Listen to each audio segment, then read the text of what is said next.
Sabe, a liderança é algo que parece que está com a gente desde sempre, né? Quase um fio que conecta as primeiras comunidades lá atrás com o mundo corporativo de hoje. Com certeza. E a gente tem aqui um material bem interessante que tenta mapear essa história toda. Sim, uma análise dessa trajetória longa. A nossa ideia aqui é justamente mergulhar nisso. Como é que esses conceitos, as práticas de liderança foram mudando e mudando radicalmente, né? Exato. Refletindo a sociedade, às vezes até moldando ela. Ok, então, vamos tentar entender isso. Como é que a gente saiu, sei lá, do líder que era pura força física para um líder que hoje precisa ter inteligência emocional? Olha, é uma trajetória fascinante mesmo. E o legal de notar, assim, é que não é uma linha reta tipo de progresso contínuo. Ah, não mesmo. É mais, sabe, como um rio que vai se adaptando ao caminho. Tem curvas, tem partes mais lentas. Entendi. O que a gente vai ver, com base nesse material, é como a própria ideia do que significa liderar foi se expandindo. Começou muito focada em poder, em hierarquia, né? Sim. Mas aí, aos poucos, foi incorporando outras coisas. Influência, colaboração e cada vez mais um foco genuíno nas pessoas, sabe? No desenvolvimento delas. Faz sentido. É uma história de como a gente foi aprendendo, né? Muitas vezes na marra, a se organizar para conseguir coisas juntos, de formas mais complexas e, a gente espera, mais humanas. Então vamos lá para o começo mesmo? Sociedades tribais, caçadores-coletores. O material aqui diz que a liderança ali era visceral, ligada diretamente à sobrevivência. Exato. Quem que se destacava? Geralmente o mais forte, né? Ou o caçador mais habilidoso, ou quem tinha mais estratégia na hora do conflito. Isso. A liderança era quase sinônimo de domínio físico mesmo e de habilidade prática. Para quê? Para garantir que o grupo ficasse seguro, coeso. Bem pragmático. Muito pragmático. Moldado ali pelas pressões do dia a dia, do ambiente, a força, a habilidade. Não era só status, era a ferramenta essencial para todo mundo sobreviver. Entendi. Nesse cenário, a autoridade era direta, clara, né? Não tinha muita contestação, porque a vida do grupo dependia disso. Proteção contra bicho, contra outros grupos, achar comida. A ideia de seguir o líder era quase instintiva, então. Quase isso. Ligada à necessidade básica de segurança mesmo, de ordem, num mundo que era bem perigoso. Mas aí a humanidade não parou, né? As sociedades cresceram, veio a agricultura, as cidades, as civilizações complexas. E aqui a coisa começa a ficar bem interessante mesmo. É aí que diversifica. Os critérios para ser líder mudam. O Egito Antigo, por exemplo, os faraós, eles não eram só governantes. Eram vistos como deuses na Terra, né? Quase isso. Uma conexão divina. E o foco deles era manter a Maat, a ordem cósmica, garantir estabilidade, prosperidade, com os rituais, as grandes construções. A legitimidade vinha do sagrado. E essa conexão com o divino ou com o cosmos é um padrão que a gente vê em várias civilizações antigas, né? É verdade. A liderança precisava de algo a mais do que só a força bruta. Principalmente para governar mais gente, territórios maiores. Claro. A ideia de um líder conectado aos deuses ou ao destino dava uma camada extra de autoridade, de mistério, que ajudava a manter todo mundo junto. Era um jeito de lidar com a complexidade que estava surgindo, com um poder mais abstrato, mas igualmente forte. E na Grécia Antiga, outra virada, né? Os filósofos tipo Platão, Aristóteles, eles já não estavam tão ligados nessa coisa do líder divino. Não, a preocupação era outra. A preocupação era com as virtudes do líder. Eles começaram a pensar no líder filósofo, sabe? O governante sábio, que tinha que buscar o bem comum, a justiça, a felicidade da cidade, da polis. Isso é um ponto de virada chave. A liderança começa a ser pensada em termos de ética, de intelecto. Exatamente. Os gregos trouxeram essa ideia de que a qualidade da liderança não está só no poder ou no sangue, mas no caráter, na sabedoria de quem lidera. A pergunta muda. Não é só quem manda, mas como se deve mandar para a comunidade florescer. Isso aí planta a semente para muita discussão futura sobre liderança ética, responsável, um debate que Bom, tá aí até hoje. É verdade. Mesmo sendo um ideal, né? Representa um salto. Liderança como uma arte que exige mais que força ou fé. Exige razão, virtude. Aí a gente avança mais na história. Idade Média, sistema feudal. O material descreve um modelo bem diferente. Liderança ligada à terra, à nobreza, à herança. Totalmente. Os senhores feudais tinham um controle quase absoluto ali no território deles, sobre os vassalos. A obediência era esperada, quase natural por causa da posição social. Nasceu nobre. Vai liderar. Sim, o feudalismo criou essa estrutura de poder bem rígida e hierárquica, mas ao mesmo tempo descentralizada, né? Cada feudo era um mundo. É. A liderança ali era menos sobre ter uma visão, inspirar, e mais sobre controlar o território, manter as obrigações entre suzeranos e vassalos, que muitas vezes eram bem desiguais, claro. E legitimidade vinha de onde? Vinha da tradição, da linhagem e, óbvio, da força militar para defender o feudo. Era um sistema que dava uma certa ordem local, num tempo de muita fragmentação política, mas quase nenhuma mobilidade social, né? E pouco espaço para questionar quem mandava. E então, Revolução Industrial, um salto gigantesco. Muda tudo. Fábricas, produção em massa, gente indo para a cidade, um mundo novo que precisou de um jeito novo de organizar o trabalho e, claro, novas ideias sobre liderança. É aí que surgem aquelas teorias mais clássicas de gestão, né? Como a tal da liderança autocrática. Exato. Liderança autocrática. O nome já diz tudo, né? O poder de decisão está todo concentrado no líder, ele manda, diz o que fazer, como fazer e espera obediência. Sem muita conversa, sem participação. Bem direto ao ponto. Era o reflexo da hierarquia da fábrica, da necessidade de controle, de padronização, eficiência, disciplina. Era isso que importava. E junto com ela vem a liderança transacional. Que é baseada na troca, certo? Isso. Funciona na base do toma lá, dá cá.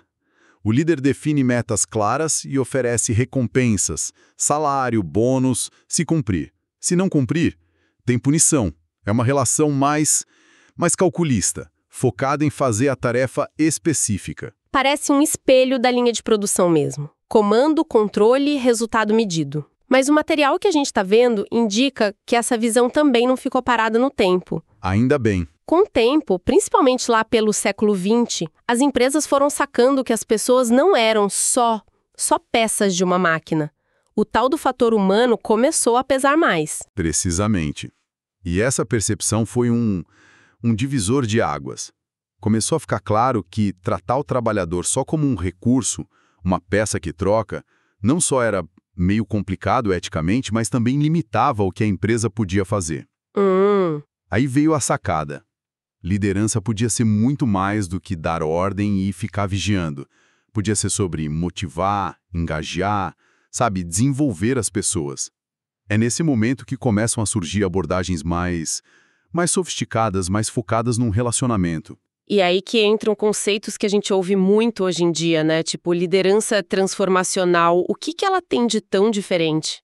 Então, a liderança transformacional, que ficou famosa com teóricos como o Burns, o Paz, ela foca em inspirar, em motivar a equipe a ir além do próprio interesse, em busca de um objetivo maior, de uma visão que todo mundo compartilha. Ah, entendi. O líder transformacional não só gerencia, ele eleva a galera, estimula a criar coisa nova, age como um mentor mesmo, inspira lealdade, confiança.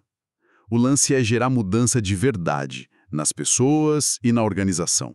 Pensa naqueles líderes que fazem você acreditar que pode mais do que imaginava. Nossa, isso já soa muito diferente daquele modelo autocrático ou só da troca, né? Bem diferente. E tem também a liderança servidora. Qual que é a ideia principal dessa? A liderança servidora, que o Greenleaf trouxe, ela meio que inverte a pirâmide. O foco principal do líder não é ele mesmo, lá no topo. É servir às necessidades da equipe. Servir. Como assim? O líder servidor fica se perguntando, como é que eu posso ajudar minha equipe a crescer, a se desenvolver, a fazer bem o trabalho dela? Ele prioriza o bem-estar, ouvir de verdade, ter empatia, desenvolver os outros. Interessante. A ideia é que se você cuidar da equipe, os resultados da empresa vêm como consequência. É uma filosofia de liderança bem humanista mesmo. Se a gente junta tudo isso, dá para ver uma mudança clara de foco, né? Total. A gente sai de um olhar quase só para a tarefa, para o controle, e vai para uma valorização muito maior do relacionamento, da inspiração, do desenvolvimento das pessoas. O que se espera de um bom líder mudou, e muito. Sem dúvida.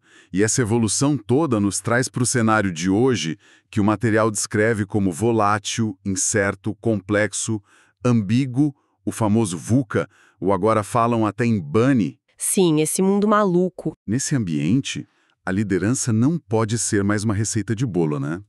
Tem que ser adaptável, ágil. As abordagens ficam mais fluidas, dependem do contexto. A liderança hoje é vista cada vez mais como um processo. Interativo, às vezes até distribuído, e depende demais de habilidade como, comunicação clara, ouvir bem, inteligência emocional, empatia e pensar estrategicamente, olhando o todo. Então, os líderes que dão certo hoje seriam aqueles que conseguem construir pontes, né? Inspirar confiança mesmo quando tudo está incerto. Exato. Criar ambientes seguros para a equipe colaborar, errar, aprender e preparar as pessoas não só para seguir ordem, mas para pensar e agir com autonomia buscando os objetivos juntos. É uma transformação enorme se a gente pensa naquele chefe tribal lá do começo baseado na força. É uma jornada e tanto. E para mostrar bem o poder dessa liderança mais humana, o material traz 2 exemplos históricos que são faróis mesmo.